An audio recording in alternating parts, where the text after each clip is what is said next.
નમસ્કાર. CB24 news સાથે હું રેશમા આપનું સ્વાગત કરું છું. 10મી નવેમ્બરના રોજ દિલ્હીમાં લાલ કિલ્લા મેટ્રો સ્ટેશન પાસે થયેલા કાર બોમ્બ વિસ્ફોટ અંગે મહત્વપૂર્ણ ખુલાસાઓ સામે આવ્યા છે. પોલીસ સૂત્રોના જણાવ્યા અનુસાર શાહીને પૂછપરછ દરમિયાન ખુલાસો કર્યો હતો કે તે છેલ્લા 2 વર્ષથી વિસ્ફોટકો એકઠા કરી રહી હતી. વિસ્ફોટના દિવસે I-20 કાર લાલ કિલ્લા સુધી પહોંચતા પહેલા જ દિલ્હીના ઘણા વિસ્તારોમાંથી પસાર થઈ હતી.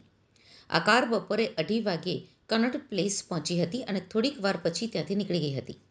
આ કેસમાં ધરપકડ કરાયેલા ફરીદાબાદ આતંકવાદી મોડ્યુલના સભ્ય ડોક્ટર શાહીન શાહિદે તેના સાથી આતંકવાદી ડોક્ટરો સાથે મળીને દેશભરમાં હુમલાઓનું કાવતરું ઘડ્યું હોવાની કબૂલાત કરી છે. સૂત્રોએ જણાવ્યું હતું કે આતંકવાદી અલ ફલાહ યુનિવર્સિટીના સહાયક પ્રોફેસર ડોક્ટર ઉમર નબી દિલ્હી NCR અને પુલવામામાં સતત દરોડાના કારણે દબાણ હેઠળ હતો. તે ઉતાવળે ફરીદાબાદથી એક કારમાં નીકળી ગયો જેમાં અધૂરો LED હતો જેનાથી વિસ્ફોટ થયો હતો. આ કારણે જ બ્લાસ્ટની અસર સીમિત રહી અને ક્રેટર કે છરા મળ્યા નહીં. સૂત્રોના જણાવ્યા અનુસાર કાર કોઈ નિશાન ઉપર ટકરાઈ ન હતી કે કોઈ ઇમારતમાં ઘૂસી ન હતી. એટલે કે આત્મઘાતી કાર બોમ્બ વિસ્ફોટ નહોતો. વિસ્ફોટમાં ઉમરનું મોત થયું હતું. પોલીસે વિસ્ફોટના કાટમાળમાંથી મળેલા શરીરના ભાગોને ઓળખવા માટે તેની માતા પાસેથી DNA નમૂના એકત્રિત કર્યા. સોમવારે સાંજે લગભગ 6:52 વાગ્યે લાલ કિલ્લા મેટ્રો સ્ટેશનના ગેટ નંબર 1 પાસે એક સફેદ I-20 કારમાં વિસ્ફોટ થયો હતો, જેમાં 12 લોકો માર્યા ગયા હતા. સૂત્રો કહે છે કે કારમાં વિસ્ફોટક સામગ્રી ફરીદાબાદમાં જપ્ત કરાયેલી સામગ્રી જેવી જ હતી.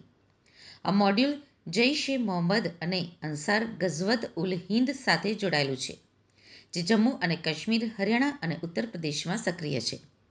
ઉત્તર પ્રદેશના હાપુડમાં પોલીસે 2 દાણચોરો પાસેથી મોટી માત્રામાં વિસ્ફોટકો જપ્ત કર્યા છે. બંને દાણચોરોની ધરપકડ કરવામાં આવી છે. તેમની ઓળખ શોભિત અને વિજેન્દ્રસિંહ તરીકેની થઈ છે. પોલીસે જણાવ્યું હતું કે અંદાજે 2.5 કિલોગ્રામ વિસ્ફોટકો જપ્ત કરાયા છે. પૂછપરછ દરમિયાન બંને દાણચોરોએ જણાવ્યું હતું કે તેઓ હરિયાણાની એક કંપનીમાંથી સલ્ફર લાવી રહ્યા હતા અને તેનો ઉપયોગ ખેતરોમાંથી રખડતા પ્રાણીઓને ભગાડવા માટે કરવાના હતા. બુધવારે મુંબઈમાં મુંબ્રા વિસ્તારમાં આતંકવાદ વિરોધી ટુકડીએ દરોડા પાડ્યા હતા અને 2 લોકોની અટકાયત કરાઈ હતી અને તેમની પૂછપરછ કરવામાં આવી રહી છે.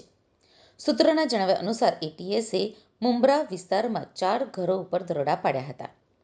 દરોડા દરમિયાન 2 લોકોની પૂછપરછ કરવામાં આવી હતી અને ઘણા ઘરોમાંથી ઇલેક્ટ્રોનિક ઉપકરણો જપ્ત કરાયા હતા.